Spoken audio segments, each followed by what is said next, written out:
Malam itu, hujan gerimis membasahi jalanan sempit di sudut kota. Lampu jalan yang redup memantulkan kilau samar di bawah bayangan pepohonan, sementara suara klakson dan langkah tergesa-gesa memenuhi udara. Darian, pria muda berusia 30 tahun, berjalan tanpa arah, membiarkan pikirannya tenggelam dalam kekosongan hidupnya. Sebagai seorang miliarder, ia memiliki segalanya, kekuasaan, uang, dan kehidupan mewah. Tetapi tidak ada yang benar-benar memberinya arti. Malam itu, tanpa tujuan, ia melangkah ke dunia yang jarang ia kenali. Dunia rakyat kecil. Di sebuah gang sempit, suara seorang wanita menarik perhatiannya. Darian mengikuti arah suara itu dan melihat seorang ibu muda dengan pakaian luluh dan wajah penuh ketakutan, berusaha melindungi anaknya dari dua pria bertubuh besar yang memaksanya menyerahkan uang. "Berikan, atau kau takkan pernah melihat esok pagi dengan tenang," gertak salah satu pria dengan mengancam. Anak kecil itu, berusia tidak lebih dari 9 tahun, mencoba berdiri di hadapan ibunya. Dengan tubuh kecilnya yang gemetar, ia menatap tajam ke arah pria yang mengancam mereka. "Jangan sakiti ibuku, kami sudah membayar semua yang kami bisa," katanya dengan suara bergetar. Namun, penagih utang itu tidak peduli. Salah satu dari mereka menarik kerah baju anak itu, bersiap untuk memberi pelajaran. Darian tidak bisa tinggal diam. Ada api yang tiba-tiba membakar dadanya, sesuatu yang jarang ia rasakan, kemarahan dan kepedulian. Dengan langkah cepat, ia meraih batu di tanah dan melemparkannya tepat mengenai lengan salah satu pria. "Cukup!" suaranya menggema di lorong sempit itu. Penagih utang itu mengejutkan dan mengingatkan. "Siapa kamu?" tanyanya tajam. Darian menyadari bahwa bertindak impulsif mungkin bukan ide terbaik, tetapi ia sudah terlanjur masuk ke dalam situasi itu. Tanpa berpikir panjang, ia memutuskan untuk menyamar sebagai rakyat biasa. "Aku hanya orang yang tak tahan melihat ketidakadilan," jawabnya datar, menggigil ketakutan di balik dinginnya malam. Pria itu mendekat, matanya penuh curiga. Tetapi sebelum sesuatu terjadi, suara sirene polisi yang melintas di jalan utama membuat para penagih hutang panik dan buru-buru pergi. Sang ibu segera menarik anaknya ke pelukannya, berusaha menenangkan diri. Darian berdiri diam, memandanginya. Dalam pemikirannya, berbagai pertanyaan muncul. Siapa orang-orang ini? Mengapa seorang ibu dan anak kecil harus hidup dalam ketakutan seperti ini? Ia tahu bahwa dunia bisnisnya tidak pernah tertarik langsung dengan rakyat kecil. Tetapi malam itu, ia merasa melihat sesuatu yang tidak pernah ia sadari sebelumnya, dan ia tidak bisa mengabaikannya begitu saja. Maka, dia membuat keputusan besar. Darian meninggalkan identitasnya sebagai miliarder dan mulai masuk ke dunia rakyat kecil, menyamar sebagai seorang pekerja biasa. Ia ingin mencari tahu siapa sebenarnya yang berkuasa di dunia gelap ini. Tetapi yang ia temukan mengejutkan dirinya lebih dari apapun. Salah satu orang yang terlibat dalam sistem kejam ini ternyata memiliki hubungan dengan bisnis keluarganya sendiri. Malam merangkum kota dengan gemerlap lampu pasar yang berpendar dalam berbagai warna. Bau makanan kaki lima bercampur dengan aroma asap dari pedagang sate membentuk atmosfer yang hidup namun penuh ketegangan. Darian kini menyamar sebagai seorang buruh biasa, menarik napas dalam-dalam sebelum melangkah ke dalam dunia baru yang penuh misteri.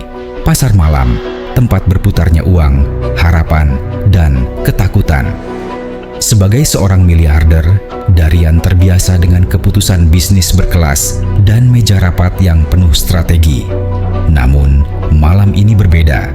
Tangannya yang biasanya memegang pena mahal kini menggenggam keranjang penuh sayuran dengan kaos kusam serta celana sederhana. Ia mulai bekerja membantu salah seorang pedagang tua bernama Pak Hasan yang berjualan buah-buahan. Di sela waktu, Darian mengamati sekeliling dengan hati-hati. Ia mulai melihat pola. Beberapa pedagang tampak waspada, selalu menengok ke belakang untuk menghindari seseorang. Ada rasa takut yang terlukis di wajah mereka setiap kali sekelompok pria berbadan kekar berjalan melewati lapak-lapak kecil. Ketika Darian bertanya kepada Pak Hasan, pria tua itu hanya menggeleng pelan. "Sudahlah nak, jangan terlalu banyak bertanya kalau masih mau cari makan di sini," jawabnya dengan suara lirih. Tetapi semakin malam, semakin jelas tanda-tanda kehadiran kelompok misterius ini. Darian memperhatikan bagaimana beberapa pedagang dipaksa membayar sejumlah uang kepada para penagih tanpa alasan yang jelas. Jika ada yang menolak, barang dagangan mereka dihancurkan. Darian menahannya. Ini bukan sekadar pemerasan kecil, tetapi sistem yang sudah mendarah daging di pasar malam ini. Namun, tak hanya ancaman yang harus dihadapi Darian. Seseorang mulai curiga dengan kehadirannya.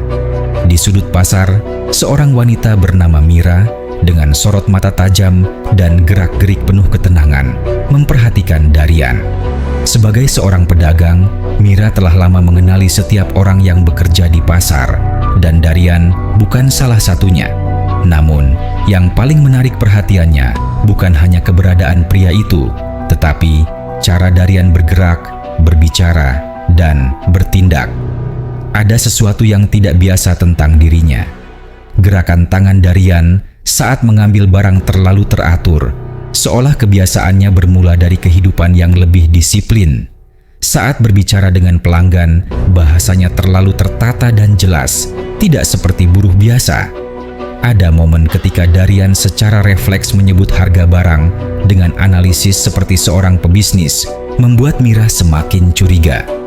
Saat Darian berusaha mengamati pasar mafia, Mira muncul di hadapannya dengan menggambarkan seluruh kewaspadaan. "Siapa kau sebenarnya?" Mira bertanya langsung, tanpa basa-basi.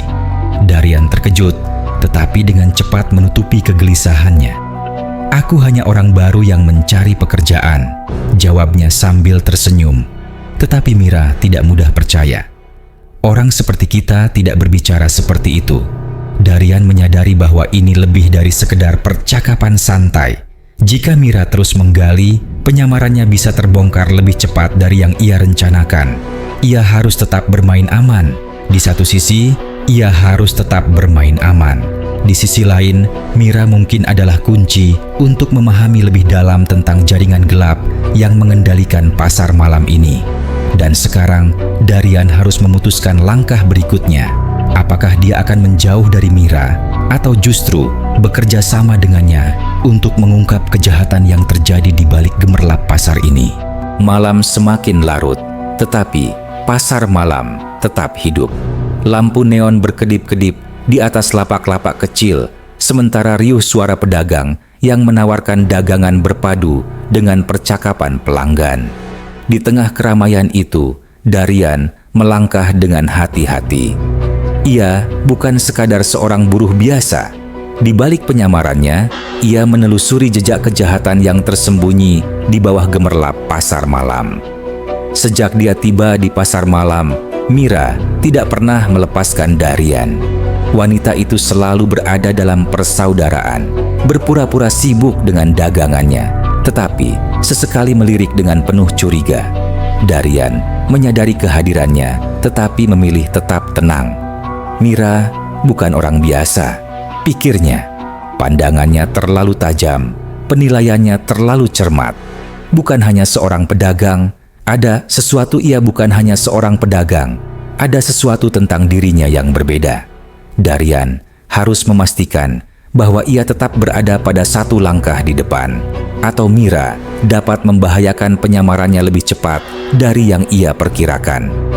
Di sela pekerjaannya sebagai buruh pasar, Darian mulai mempelajari pola pergerakan kelompok mafia yang menguasai tempat itu. Datang pada waktu-waktu tertentu, bagaimana mereka mendirikan pajak keamanan yang harus menjadi penghubung para pedagang, dan bagaimana orang-orang yang mencoba melawan selalu menghilang begitu saja. Semakin dalam ia menyelidiki, semakin jelas fakta yang terbuka. Ini bukan hanya soal pemerasan pedagang kecil. Ada bisnis lain yang lebih besar tersembunyi di balik pasar malam ini. Ia melihat transaksi aneh yang dilakukan di tempat-tempat tersembunyi. Beberapa pria berbadan kekar bertemu dengan sosok berpakaian rapi, terlalu rapi untuk lingkungan seperti ini. Ada dokumen yang berpindah tangan, ada uang yang diberikan tanpa alasan yang jelas. Darian menyadari bahwa orang-orang yang terlibat bukan hanya preman jalanan, tetapi juga pejabat dan pengusaha besar. Ada dokumen yang berpindah tangan, ada uang yang diberikan tanpa alasan yang jelas.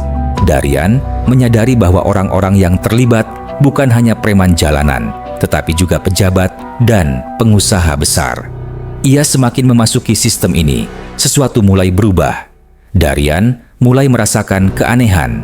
Awalnya, ia mengira itu hanya paranoia, tetapi setiap langkahnya terasa menakutkan. Saat ia berpindah dari satu sudut pasar ke sudut lain, ia merasa seseorang memperhatikannya. Tidak hanya Mira, tetapi sosok lain yang tidak terlihat. Suatu malam, ketika ia berjalan melintasi jalan sempit di belakang pasar, ia melihat sesuatu yang membuatnya terhenti. Sebuah coretan kecil di tembok. "Tinggalkan tempat ini sebelum kau menghilang selamanya." Jantung Darian berdebar. Itu bukan sekedar peringatan biasa, itu ancaman. Ia menoleh ke belakang, mencari sosok yang mungkin telah meninggalkan pesan itu. Tetapi lorong itu kosong, hanya suara angin yang berhembus pelan, membawa aroma sampah dan asap rokok yang tersisa di udara. Siapa yang meninggalkan pesan ini? Mafia, seseorang dari masa lalunya, atau tepatnya, seseorang yang tahu siapa dia sebenarnya? Saat Darian kembali ke pasar, ia bertemu dengan Mira. Wanita itu berdiri dengan tangan terlipat, memunculkan penuh analisis ke dalam dirinya. "Kau tampak gugup," kata Mira. Darian mencoba tetap tenang. "Aku hanya lelah bekerja." Tetapi Mira tersenyum kecil. "Atau kamu mulai menyadari bahwa kamu tidak sendirian di sini?" Darian menyadari bahwa pertanyaannya bukan sekedar basa-basi. Mira tahu lebih banyak dari yang ia tunjukkan. Apakah wanita ini sekutu atau justru ancaman terbesar bagi misinya? Saat Darian berusaha menyusun langkah berikutnya, sesuatu yang lebih besar sedang terjadi. Mafia mulai menyadari ada seseorang yang mengusik sistem mereka. Dan kini, Darian harus memutuskan apakah ia akan terus maju meskipun nyawanya terancam atau mundur sebelum semuanya menjadi terlambat. Malam semakin dalam, tetapi pasar malam tetap ramai. Lampu neon berkedip di antara lapak-lapak sempit. Bayangan gelap menyusup di antara keramaian. Darian tahu bahwa waktunya semakin menipis. Mafia mulai menyadari ada sesuatu yang mengganggu keseimbangan bisnis mereka. Pedagang yang dulu menurut kini berani melawan. Beberapa toko kecil tiba-tiba mampu bertahan meski tanpa perlindungan kelompok dari kegelapan itu. Darian telah menjalankan rencana dengan cerdik. Ia menggunakan pemahaman bisnisnya untuk mengajarkan para pedagang cara keluar dari jeratan mafia, mengelola stok dengan lebih baik, mengatur keuangan agar tidak lagi bergantung pada utang, dan diam-diam membangun jaringan distribusi yang tidak bisa disentuh oleh kelompok kriminal tersebut. Tetapi musuh tidak akan tinggal diam. Di sudut pasar, seorang pria berbadan besar berdiri dengan tajam. Dialah Raka, salah satu tangan kanan mafia yang mengendalikan pasar malam ini. Biasanya bisnisnya berjalan lancar, pedagang membayar tepat waktu, tak ada yang berani melawan. Namun, kini situasinya berubah. Raka merasakan ada sesuatu yang memotong sistem mereka. Seseorang di balik layar telah mengajarkan orang-orang cara bertahan tanpa perlindungan mafia. Pedagang yang dulu takut kini bisa bertahan. Beberapa bahkan berani menolak pembayaran bulanan kepada kelompoknya. Cari tahu siapa yang membuat kekacauan ini, perintah Raka kepada anak buahnya. Siapapun dia, aku ingin kepalanya. Darian sudah mengira bahwa mafia akan bertindak agresif, tetapi ia tidak menyangka bahwa Mira akan menjadi masalah baru yang harus ia hadapi. Mira telah mengamati Darian sejak awal. Semakin lama ia melihat gerak-geriknya, semakin yakin bahwa pria itu bukan orang biasa. Bahkan keahliannya dalam memahami cara Darian berbicara, analisisnya terhadap pasar, bahkan keahliannya dalam memahami strategi bisnis, semua itu bukan sesuatu yang dimiliki seorang buruh biasa. Dan malam ini, Mira memutuskan untuk menghadangnya. Saat Darian berjalan menyusuri lorong sempit di belakang pasar, Mira sudah berdiri di sana, bersandar dengan tangan terlipat dan ekspresi penuh selidik. "Kita perlu bicara," katanya tanpa basa-basi. Darian berhenti, mengatur napasnya. "Aku hanya pekerja biasa," Mira menampilkan. "Jangan main-main denganku. Aku tahu siapa orang-orang di sini, dan kau bukan salah satunya. Kau bukan buruh, kau bukan pedagang. Kau terlalu tahu banyak tentang cara bertahan." Darian diameter. Mira sudah terlalu dekat dengan kebenaran. "Aku tidak tahu apa yang kamu rencanakan, tapi jika itu melibatkan mafia, kamu harus keluar dari sini sebelum mereka menemukanmu lebih dulu." Darian menatap tajam. "Dan jika aku tidak pergi?" Mira menghela napas lalu mendekat dengan suara rendah. "Maka kau akan mati." Sementara Darian berusaha mengatasi konfrontasi dengan Mira, kelompok mafia mulai bergerak lebih cepat dari yang ia kira. Beberapa pedagang yang sebelumnya berani menolak pembayaran tiba-tiba menghilang. Gerobak mereka dibiarkan terbengkalai, barang dagangan mereka rusak. Pesan tersiratnya jelas, siapapun yang mencoba melawan akan dihancurkan. Dan lebih buruk lagi, Darian menyadari sesuatu yang membuat darahnya membeku. Seseorang telah membuntutinya. Ia melihat bayangan di kejauhan, sosok yang selalu muncul setiap kali ia pindah tempat. Langkahnya terasa lebih berat, napasnya lebih tajam. Kemudian, saat ia kembali ke tempat persembunyiannya, sebuah catatan kecil sudah ada di pintu rumahnya. "Tinggalkan tempat ini sebelum kau menghilang selamanya." Darian meremas kertas itu, rahangnya memegangnya. Ia tahu ini bukan sekadar ancaman, ini peringatan nyata bahwa waktunya semakin menipis. Dan kini, dengan Mira yang semakin mendesak dan mafia yang mulai memburu, Darian harus menentukan langkah berikutnya dengan hati-hati. Apakah ia akan terus maju dan menghadapi bahaya secara langsung, atau mencari jalan lain untuk menghancurkan kekuasaan mafia tanpa kehilangan nyawanya? Darian dan Mira kini berada dalam situasi cengkeraman yang tak pernah mereka bayangkan. Setelah Mira mengetahui seluruh kebenaran tentang rencana besar Darian, ia bertekad untuk membantu. Namun pengkhianatan datang dari tempat yang paling tak terduga. Salah satu teman dekat Darian, yang selama ini dianggap sebagai sekutu, ternyata diam-diam berkhianat demi kepentingan mafia. Ketika informasi rahasia jatuh ke tangan musuh, Darian dan Mira mendapati diri mereka terkepung di sebuah gudang tua di pinggiran kota. Udara dipenuhi ketegangan, suara langkah kaki mendekati mereka dari berbagai arah. Tidak ada jalan keluar yang jelas, hanya ada keputusan yang harus dibuat. Mira mencengkeram lengan Darian, matanya dipenuhi ketakutan dan keberanian yang bercampur aduk. "Apa yang harus kita lakukan?" bisiknya. Darian menatap sekelilingnya, pikirannya berpacu dengan waktu. Jika ia tetap mempertahankan penyamarannya, ada kemungkinan mereka berdua bisa lolos. Tapi harga yang harus dibayar adalah nyawa orang-orang tak bersalah yang bisa menjadi korban jika mafia semakin berkuasa. Jika ia mengorbankan penyamarannya, ia akan kehilangan segalanya. Namun bisa jadi ini satu-satunya cara untuk menghentikan mafia dan menyelamatkan lebih banyak nyawa. Suara dari luar semakin mendekat. Darian menarik napas dalam, kemudian mengambil keputusan yang akan mengubah hidup selamanya. Ia melangkah maju, menatap lurus ke arah pengkhianat yang kini berdiri di ambang pintu dengan senyuman licik. "Aku tahu apa yang kau lakukan," kata Darian dengan suara tegas, "dan aku tidak akan membiarkanmu menang." Episode ini diakhiri dengan tembakan yang memecah keheningan. Tak ada yang tahu bagaimana Darian dan Mira akan keluar dari situasi ini, hanya ada kepastian bahwa setelah ini tidak akan ada jalan untuk kembali.